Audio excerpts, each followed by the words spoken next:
law in Arizona basically says if somebody passes and they don't have a plan of their own, everything goes to a surviving spouse. Okay. Unless there are children from outside of that marriage. If there's children from outside of that marriage, then assets are being split between the spouse and the children from outside the marriage. Okay. Nothing to say about children within the marriage. Oh, wow. That's interesting. Let's talk tails. If you're in business or looking to be in business or really just living life, you need to know a good attorney and you need to make sure you have paperwork in order. My guest on Tales with Taylor today has been an attorney since 2000, having her own firm since 2015. She helps families and business owners create plans when the unexpected happens. This became the focus of her practice when she experienced personally in her own family how failure to plan can result in disaster when a loved one passes away unexpectedly.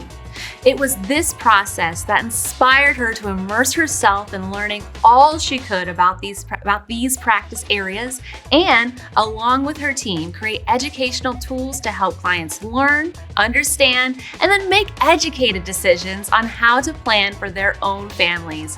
It's the founder of the Parker Law Office, Heather Parker. How are you doing today? I'm good. Thank you for having me. Thank you so much for being here. So one thing that I didn't mention in the bio that I thought was just lovely is that you're married to your high school sweetheart. I am. I am. We started dating when I was 15 and he was 16, and we've been together ever since. So, that is adorable. Yeah. You don't see that a lot anymore. You really don't. And especially as someone whom is trying to build their own business, that can take a lot of sacrifice. So as you know, for many of those who could be in that same boat, what would be some tips or some information you would share about like having a good work-life balance and growing your own business, not only, just, as a person, but as a wife too, and a present wife? Yeah. So the work-life balance was probably the biggest challenge of all of it. I think being clear and communicating well was the best thing we did. Mm-hmm. My husband knew from a very early time in our relationship that ultimately my goal was to not only be an attorney, but to eventually have my own practice. Oh, so you knew that from the get-go. Oh, yeah. I knew that. Like from high school, I knew that was going to be the plan. But, talking about that made it so that we could think about our future and our paths, knowing that was eventually going to be the end goal. Mm-hmm. So there was a lot, obviously, along the way that we had to adapt and adjust. But I was fortunate in that I had the ability to step back when our daughter was young and do kind of contract work from home. So I could kind of keep my toes wet, but still be present in her life and be part of all the things I wanted to do as a mom and help him get through his advanced education while we were in that phase of life.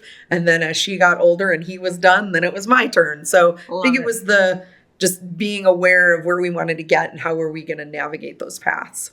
That's excellent. Because, so many women I feel are told, like, you got to kind of choose. You choose career, you choose family, you choose this or the other. And I always say, no, you can have your cake and eat it with a fancy fork too. Totally. And this is a true, testament of being able to do it. It's just a matter of planning and having that intention of this is what I'm going to do and I'm going to find a way to do it. Yep. That is excellent. Absolutely. And so tell me the tale that originally inspired you to become an attorney, because you said since high school you had this plan and you're determined.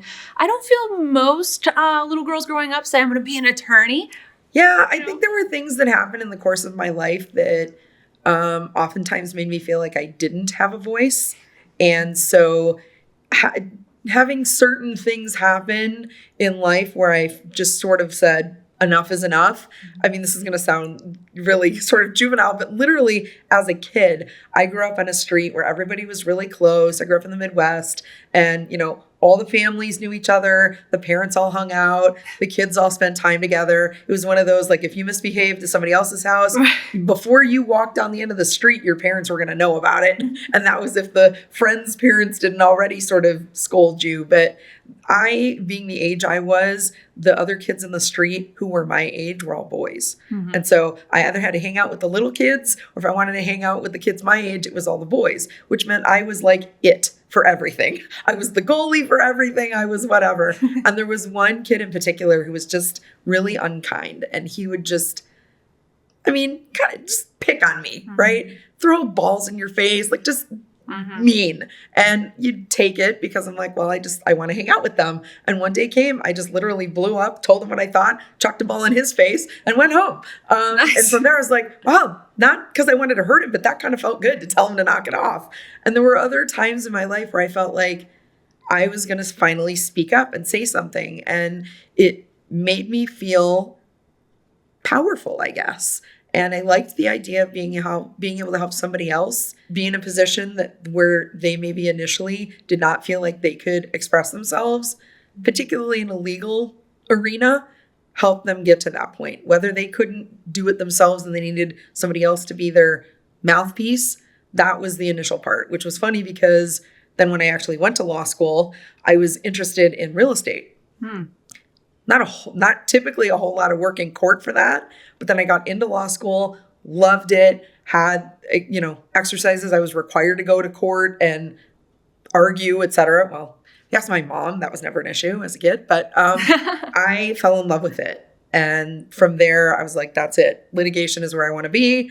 And that's where I started. I think the final push in high school was when my parents split.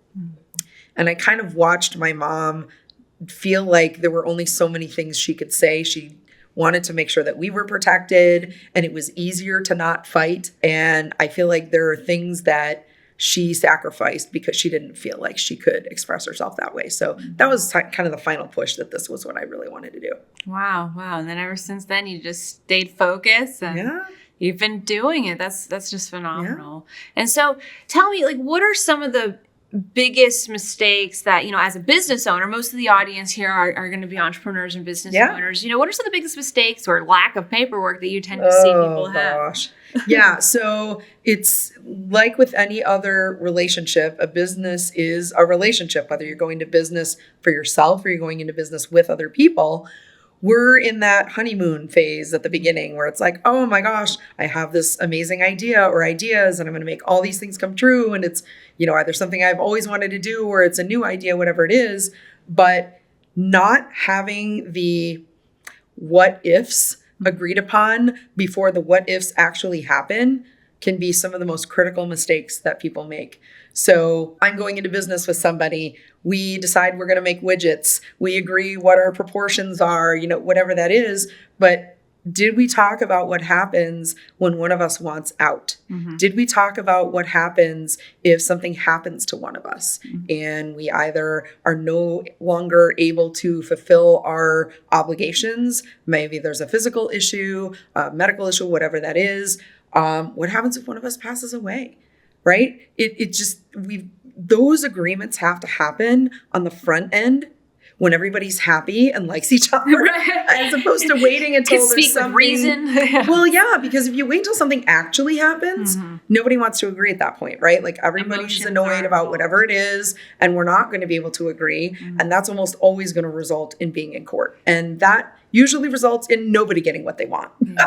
All due respect to the judicial system, but that's not usually the way that's going to happen. Right. And so having those sometimes uncomfortable conversations at the beginning so everybody can know what those paths are going to be, how things are going to shake out, and how are we going to make that work, right?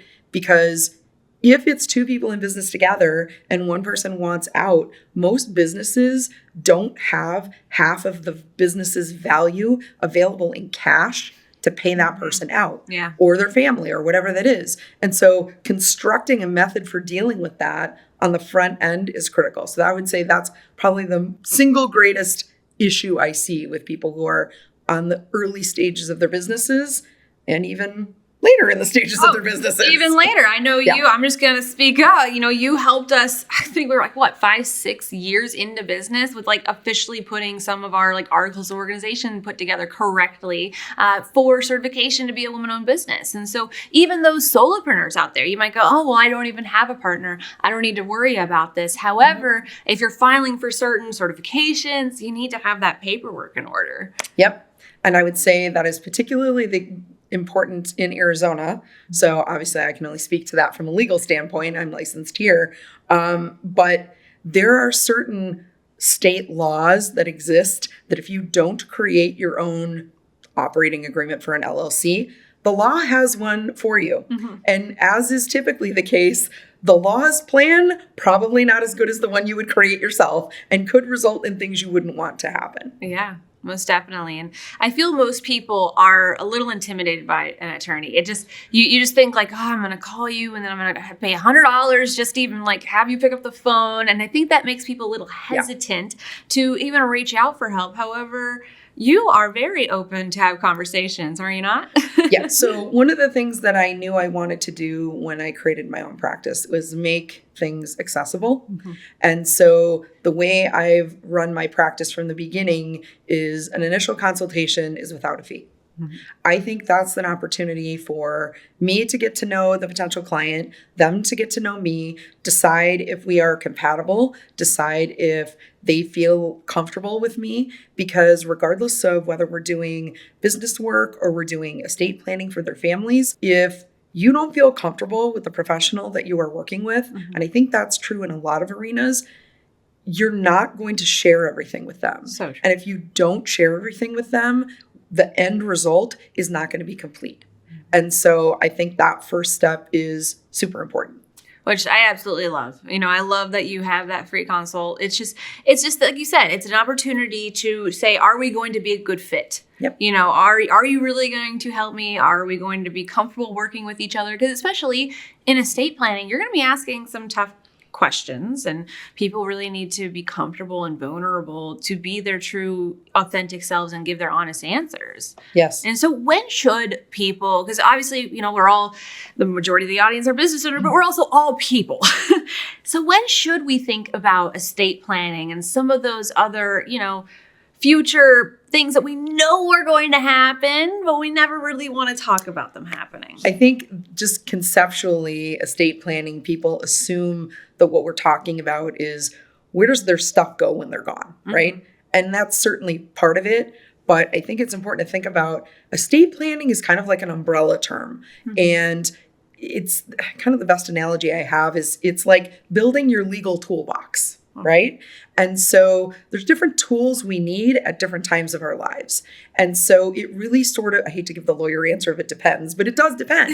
It depends on what's going on in your life at those different ages and stages. So at a very basic level, if somebody is at least 18 years old, they should have medical directives in place, right? Because essentially the law recognizes you as a legal person the day you turn 18.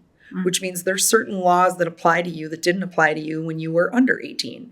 Things like nobody's allowed to have access to your medical information unless you have authorized them to have that. So as a parent of a young adult, the day she turned 18, I was like, hey, we need to get this stuff figured out. Because if you want me to be able to call the doctor's office for you and make an appointment, or, hey, you have an illness and you're in the hospital, do you want me to be able to be there and help and talk to doctors? And if the answer is yes, then we have to have paperwork in order that says that. Yeah. Where yesterday we didn't.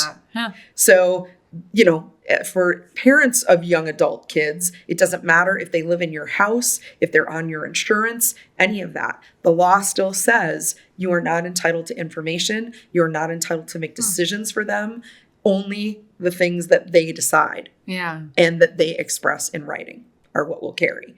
And then beyond that, it depends on where people are in their life. If you have a minor child, then usually the next stage of the game is you're going to want to make sure that you've designated guardians for them if something should happen to you. And the way that you do that is through a will. And that is another tool in the estate plan box, right? So that does something different. Talks about what happens if you pass away on a very basic level.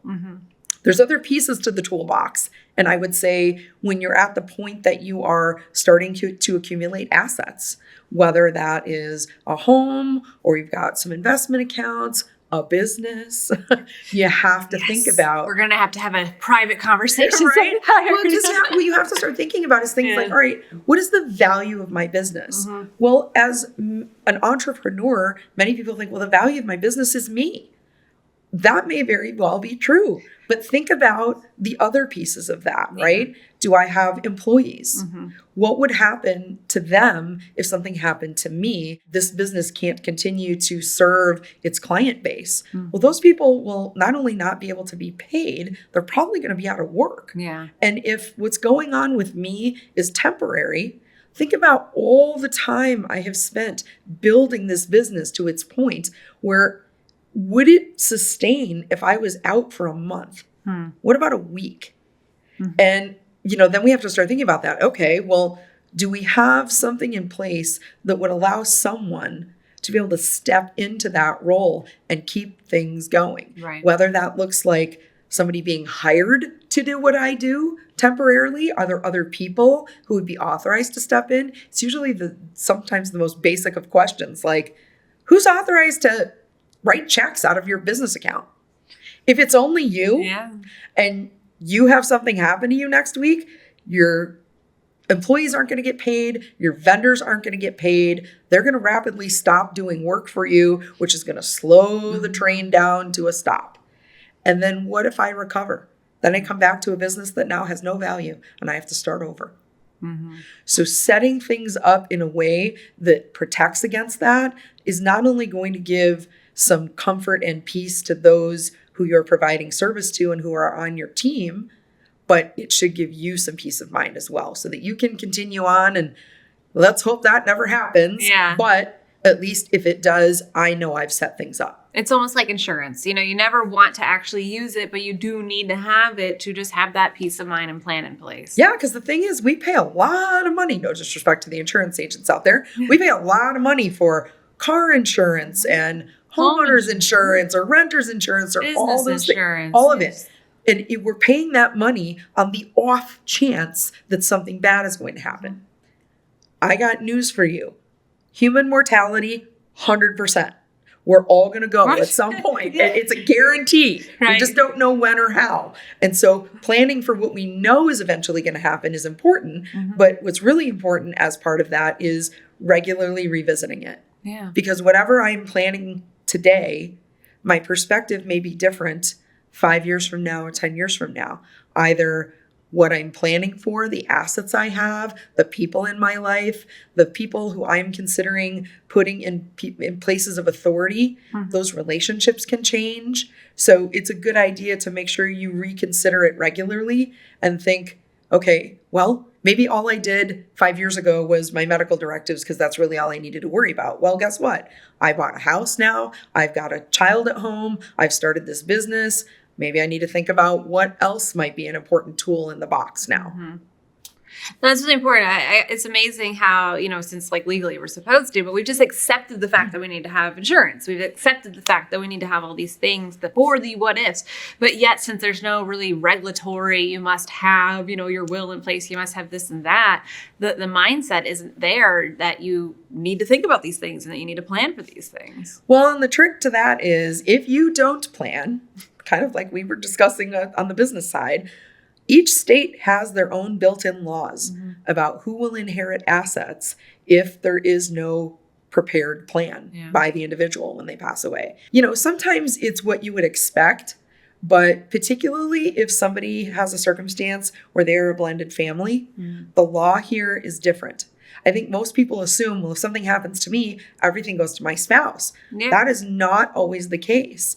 Everything hinges on knowing what you own and how you own it. Titling to everything matters.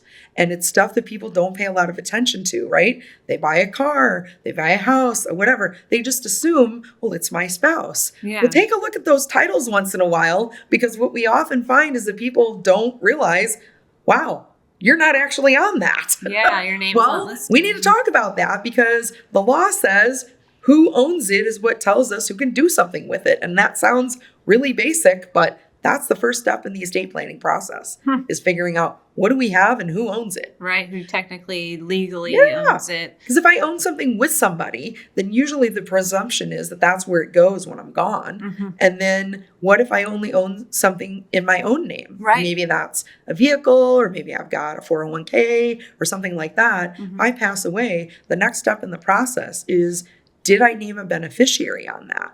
And if I did, is that person here? And if they are, well, then they get it before we look at wills or, trusts or the law or anything. Well, now we got to think about, all right, well, if I only owned something in my own name when I passed away and I didn't have a beneficiary on anything, well, then now we need to figure out, where does it go? And so now we either have to look at the law, or if we want to not look at the law, then we have to have a plan of our own. And that's then going to direct where those assets go. The law in Arizona basically says, if somebody passes and they don't have a plan of their own, everything goes to a surviving spouse, unless there are children from outside of that marriage.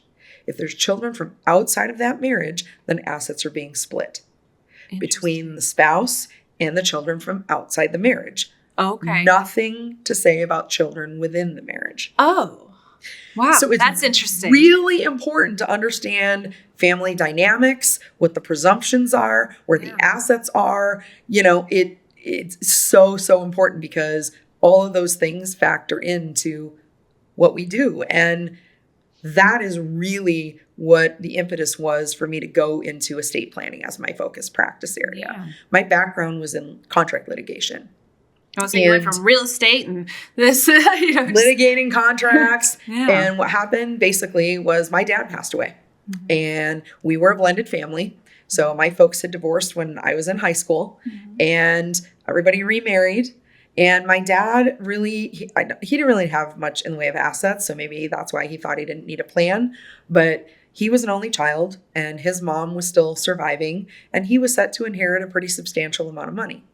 And unfortunately, what happened was he passed, no plan, and essentially his wife took over and everything went to her. And my sister and I got cut out.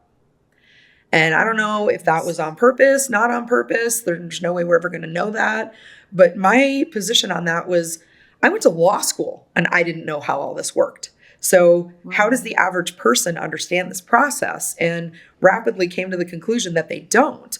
And so that was really when I said, this is what I want to focus my practice area on, because I think most people don't understand it. They think they know how it's going to work, but they don't really. And how could we help educate people? How can we create a method and an approach for planning that is not as scary as people think it is? They can actually understand it, and then they can make intelligent choices about how and when they want to plan for their own families, and create tools to help them do that. So that was really how it came to be. And I essentially started in my dining room. That's how my practice began. I had executive office suites that I met with clients in, but I did work from the house. And we have now grown to a point where we are a team of 7. Nice. And we own our own building. That's awesome. And that's been almost 11 years. Yeah. But I think it's all based on building your business on relationships. Yeah. So I love it. I love that so much. So what was that transitional point in that tale though? Because, there was that period of time where you were working. I know you always wanted to be your own business owner and have your own firm, but you did start, somewhere else. Yeah. What was that true, tale that you told yourself that sparked that moment that said, today is the day. Today's the day in my living room where I declare this is my own business. So I was working for another firm, and it was after my dad passed. And I was like, I started researching how does this estate planning thing work? Yeah. Right? And how does it work if somebody doesn't plan? And so I started spending some of my free time looking at that. And I actually I just decided that there is so much to this. I want to understand this and I want to teach other people. And so I went to the attorney that I was working for and said, look, I'm really feeling called to practice in this area. I think I can help a lot of families with this. And she was very gracious and said, I think that's fantastic. She said, but as the supervising attorney, I would then also have to learn it. And I'm not interested in learning it. And so I kind of walked away from that going, well, if I was willing to do this for this firm, why should I not be willing to do it for myself? And that was when I said, that's it. Like, this is how it's going to be. And she said, good luck. I think that's great.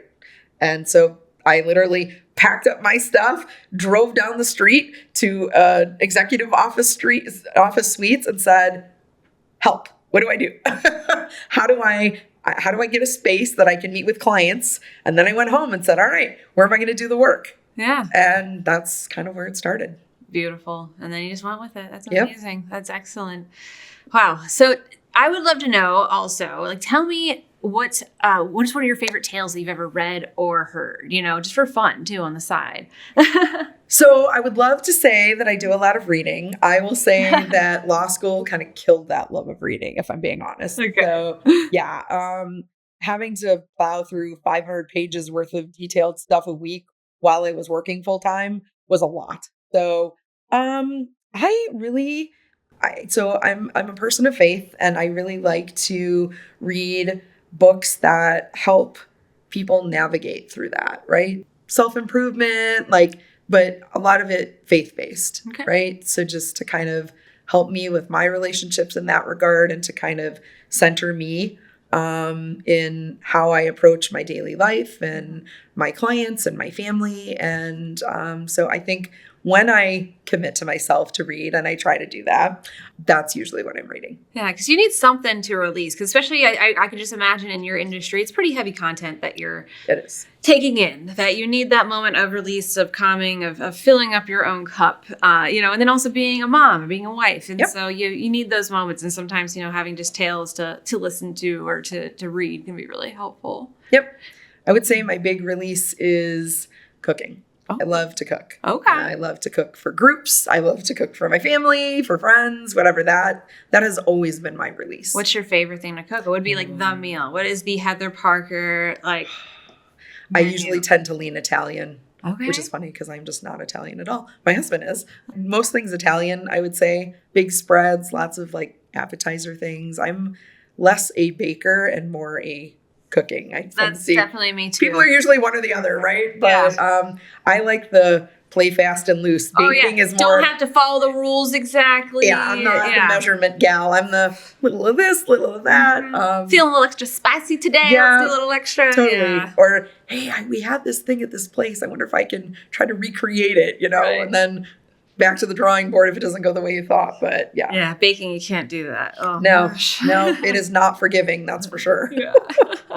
That is excellent. So you're not originally from Arizona, but you decided to start your firm here. Is that what inspired you to put the cactus? I always love to know the tale behind the branding. What made you choose your color schemes and symboling and things like that? Yeah, so this is actually not the first logo we had. Okay. So we landed in Arizona, frankly, my husband's work. So we grew up in the Midwest. Originally I'm from Canada, but as a small child, we moved to the U.S. So I spent most of my growing up years in Wisconsin.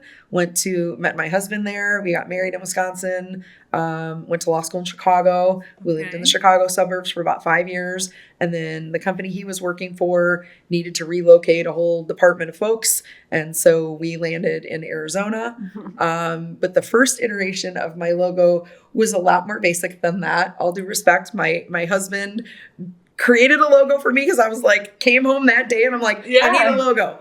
And I'm like, today. He's like, oh my gosh. He's like, all right, well, let's see what we can do. I love that. I love the partnership that I can hear between you two. Totally. Supporting. He's very accommodating with my wildly unreasonable expectations. But so I mean, it was kind of like basics. It was like the scale of justice and had a variety of blues and things on it. So that was where we started. But when we moved, we were outgrowing the space we were in at the executive office suites. And so when we made the big decision to buy a building, I was like, I feel like a rebrand is in order because if we're going to have to, I was like, if we're going to have to change all the marketing stuff anyway, letterhead and all the things, let's make it something of our choosing as opposed to just sort of what we could put together. Right. And I actually worked with somebody that we both know on this, Caitlin Penny. Oh, okay. Wonderful. So she helped us with this and there was a process for it. It was what kinds of color schemes do you like? And,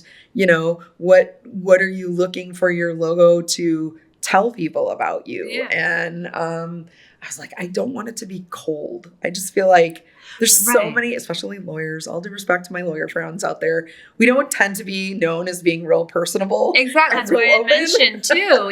Most people are almost afraid to pick up the phone and ask a Yeah. question because they don't want to get that $100 plus, $1,000 bill, Or just not be spoken to in a kind way. And I can say, unfortunately, I have also had those experiences with other lawyers. We are not all like that. You just got to find the right ones. Right. Um, And I think media definitely plays into it because when you think Oh. about a lot of TVs and movies, it's like they press the ticker tape, they start counting the minutes, and then they start Yeah. answering and start talking. Okay, now you can talk. It's I Yep. think a lot of us think about those things and go like, oh, is my question really worth that much? Do I Well, really yeah, and I approach things with the opinion that there are no dumb questions, right? If I'm going to ask the question, it's because I obviously don't know the answer. If I did, I wouldn't ask. Right. And so I feel like I try to think about it in the same way as I feel when I'm talking to like my CPA. Like, talk to me like I'm 5. Yes. I don't do what you do. I'm not unintelligent, but I don't know that space.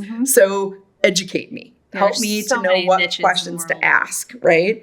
It's like anything, like I don't do anything with cars. So it's like if somebody said to me, here's a lineup of tires, I don't know. Which one do you pick? Well, I don't know. I don't know enough about it to know even what to ask. Right. I think that's the same way with any kind of professional advice people are looking for, right? Is you got to find somebody who's willing to and should be there to truly help you understand and then give you guidance. Right. And that was sort of what I got in creating this, which is I think it's great. It should be something that reflects kind of where we are. And I want something that's like interesting and like peaceful and calming. And so that's how we landed on that. Yeah, it definitely has that nice blend of we're very corporate still, like we do take things very seriously, that nice block font and things. Yep. But then, the fact that you even have like the little cactus flowers at the top Yep. pieces, that show the blooms, which my goodness, from being from the East Coast and never being around cactuses, like I Same. love cactus blooms. They're so pretty. They are. It's so amazing. And then, just everything like that ray of kind of the rays coming through, like Yep. here's a hope and here's a... I am probably one of the least artistic people you will ever meet. So I had to rely heavily on the guidance I was getting. And I was very, very happy at the end. So That's excellent. Yeah, no, I always love to know the story because, most of the time it is either I got lucky and flopped it all together, or there's some, actual strategy behind it. yeah, no, I know my lane and that isn't it. So Yeah. I like to stay in my own lane too, with everything. Even just like, I don't do much with my hair, but even just getting my hair trimmed, I'll go to the hairdresser. I'm like, trim as much as you need to make it healthy again. Like wherever you see the breakage, do it. I don't know. Just keep it. my sister actually owns a hair salon in Wisconsin. So it's so funny because we're about 6 years apart, but growing up years, we didn't get along all that well. I think a lot of it was the age difference. We were just in different places in our life. And it's just funny that we've both landed now that we're, our more middle-aged years, that we are both business owners and we have so many things in common. And going to her is one of the few places where I literally just say, do whatever you want. That's awesome. Like, I trust you. I know you know what you're doing. You want me to look, good too, Right. because everybody knows that I'm your sister and that I come to you. So it's one of the few places she'll be like, how about this? How about that? I'm like, whatever you think, That's awesome. go for it. But Yeah, my closest sibling's 5 years older than me. So it's like when you're really little, you can kind of get along, and then you're too young to hang out, and then you're adults and you can hang out again. yeah, I think the real pivotal point for us was when I had my daughter. And so I'm doing the math. She was in her early 20s. And she was, we were just totally different. I was the straight arrow, never want to get in trouble, found my person from high school, right? And that wasn't her path. She did what most people did in their early 20s, met lots of people and, whatever. That was just not my thing. But it was just funny how even though our paths started so differently, that we've landed very similarly and rely on one another very regularly to give input, or, hey, you do this really well, help, or, hey, I've done this thing and this helped. So it's just. Were nice to either of have. your parents entrepreneurs or anyone in your family? Yeah. So my mom actually. So when everything kind of went left with her and my dad, my mom just kind of was like, what am I going to do? And so she got into the real estate world. She worked as a closing coordinator at a real estate office in town. And so as she was doing that, she put herself through paralegal school. Oh, wow. And then opened up her own little closing services out of her house for people who were doing for sale by owners. So perhaps that's where your spark for real estate first came, because you kind of saw that world a little bit. It was, because she was the one that helped me get my job while I was in college. She knew a lot of the title companies in town. And so I went to work for a title company, and I worked there for all the 4 years I was in college. And so, yeah, I mean, I really think I watched her do that. Her father was also an entrepreneur. Oh. So he came from, my whole family was originally from England. So both my parents, their parents, all born and raised in England. And when my grandfather and grandmother came over, my grandfather started a business in San Diego, and he was an engineer, and he created these things. I don't even really understand what they were, but he did such a good job at them that the U.S. Navy actually bought his patents. That's awesome. And so I think it even stems back there. And I remember him kind of saying, look, if you can ever work for yourself, it is the hardest work you'll ever do, but the most rewarding. Yeah. And so I don't know, I think I kind of always remembered that. So that's amazing. Yeah. So you were given those sparks of influence, and you were able to see the road to success, and you just put your head down, work hard, and stay focused. I think so. And so I know you mentioned that you have educational content for your clients and for people to learn more. You know, what are those mediums? What are those educational pieces? So a lot of it is actually in person. Okay. So it's discussions that I have with clients.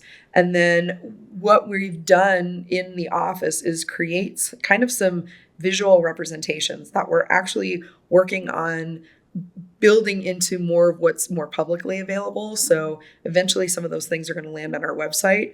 But a lot of it is client specific. So the initial parts is just trying to help people understand what different pieces of a plan actually do. I think the questions that we get most often are, what's the difference between a will and a trust? Yeah. And what's a probate case? And why do I want to avoid it? And there's like a lot of those really what most people think are probably simplistic.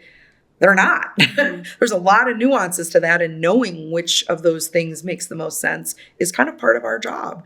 And so just kind of creating the visual representations of what happens at these different stages of your life. How do you structure somebody to be able to help you if the incapacity part of life happens, right? Versus what happens when I pass away. And so creating kind of some visual representations of that. I think a lot of people understand things in different ways, whether it's I need to hear it, I need to see it, I need to experience both. And so we've created a lot of those things. Nice. And the representations for clients that we create that are specific to them is more about the going back to what we were talking about before, which is the titling of the assets. The how do you let us help you figure out what do you actually own and how do you own it? And let's talk about when something happens to you, given how you currently have things structured, where would they go and what would happen? And is that what you would want? You know, if you've got kids and you're just going to list them as your beneficiaries on your $200,000 life insurance policy or whatever it is, know that if something happens to you before they turn 18, when they turn 18, they get a pile of cash in their lap.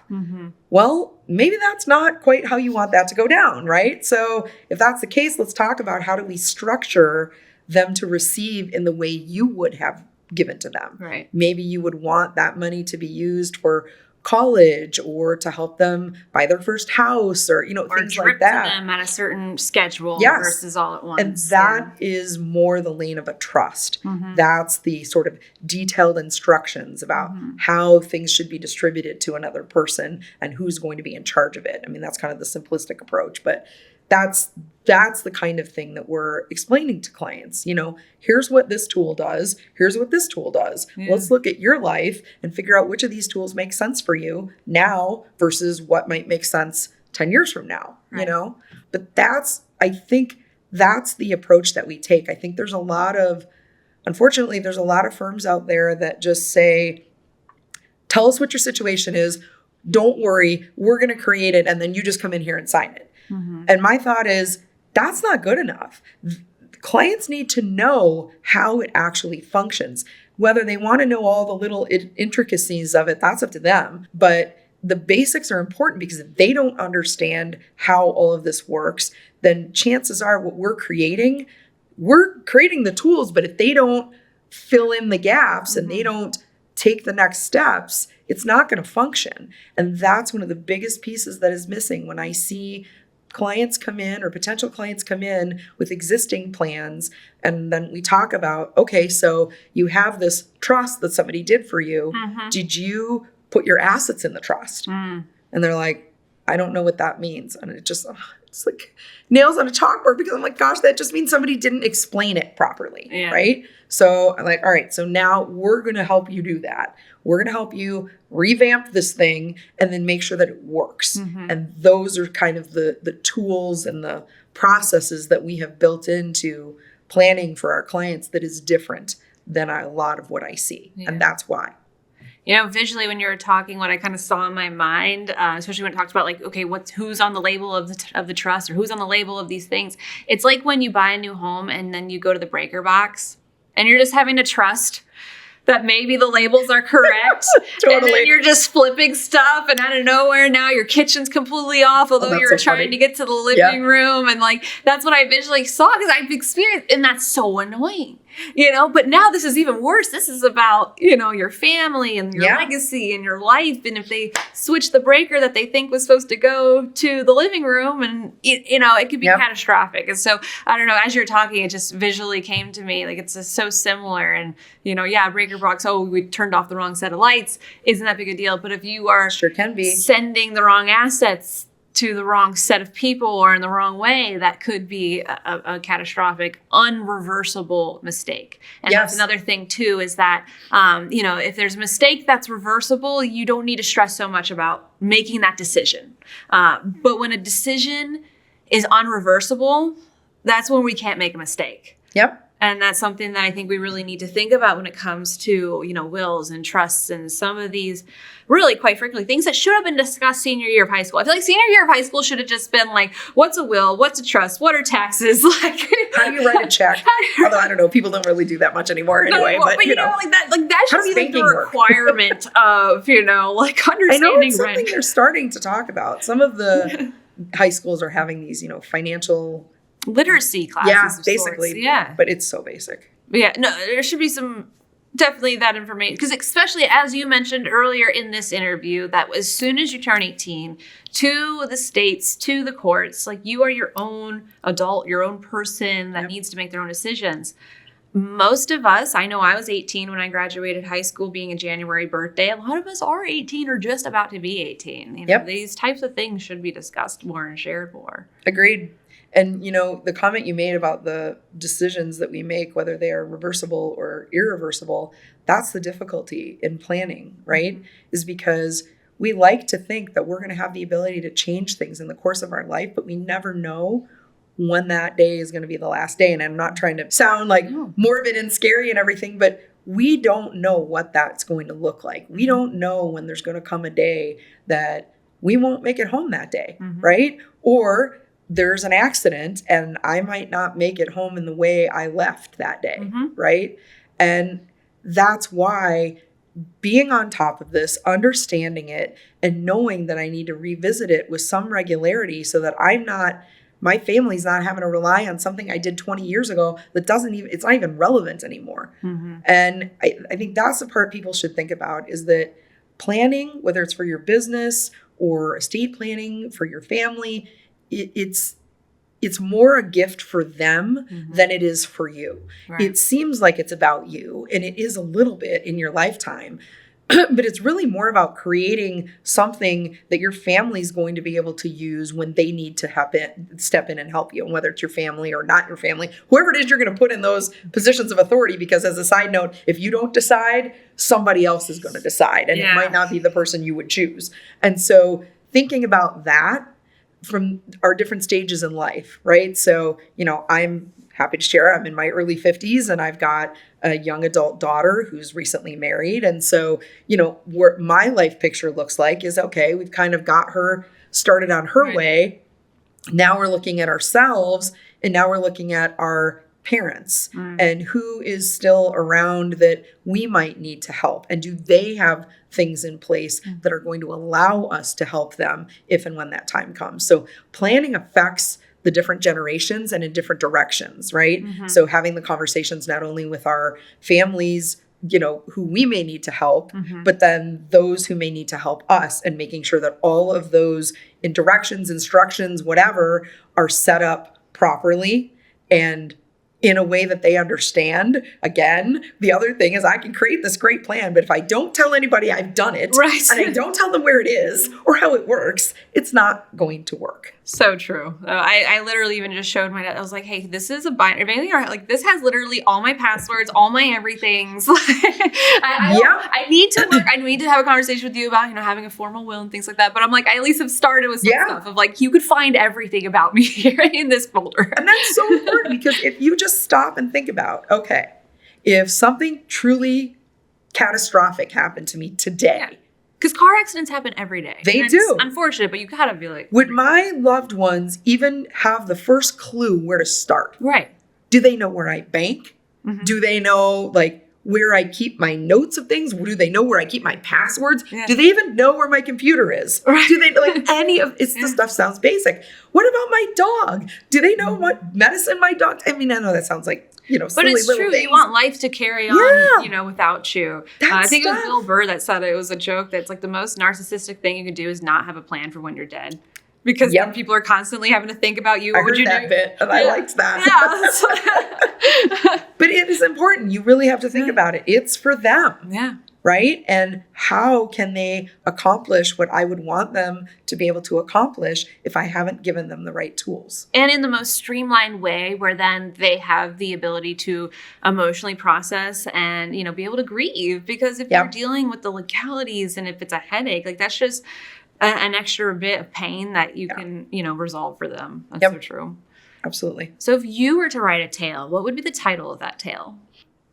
I think it would probably be about the fact that I feel blessed to have been able to create and build the life I'm building because I've had so much support. So I don't know, the building blocks of your life being other people, right? So whether that's family, because it's definitely been that for me, my husband for sure, my daughter, my sister, my mom, some of my in-laws as well, but other business colleagues, friends, people who have been kind enough to build with me and teach me along the way, whether it's things that they did wrong, that they said, gosh, don't do this, or things they did right, they were willing to share. I don't think most business owners get where they're getting or where they are without that support along the way. So I think it would be a tale about that, is the things that I learned along the way from others. People are the foundation. Building your enterprise Has to be with other people. Yep. The people around you by Heather Parker, coming to a bookstore near you. Right. That sounds old. Coming to a bookstore near you. That's dating myself a little bit now too. No, that's all right. That struck with me. All right. Excellent. I often thought about writing a book, less about me and more about just not specific clients, but situations that come up. Yeah. Because we deal with stuff every day with clients who are losing a loved one or trying to help someone who's become incapacitated or helping build these plans. And the stories that happen are stories that can happen to anybody. Yeah. And that's the thing that I like to convey to people is just, it's not just stuff you see in the movies or on TV. This kind of stuff happens every day.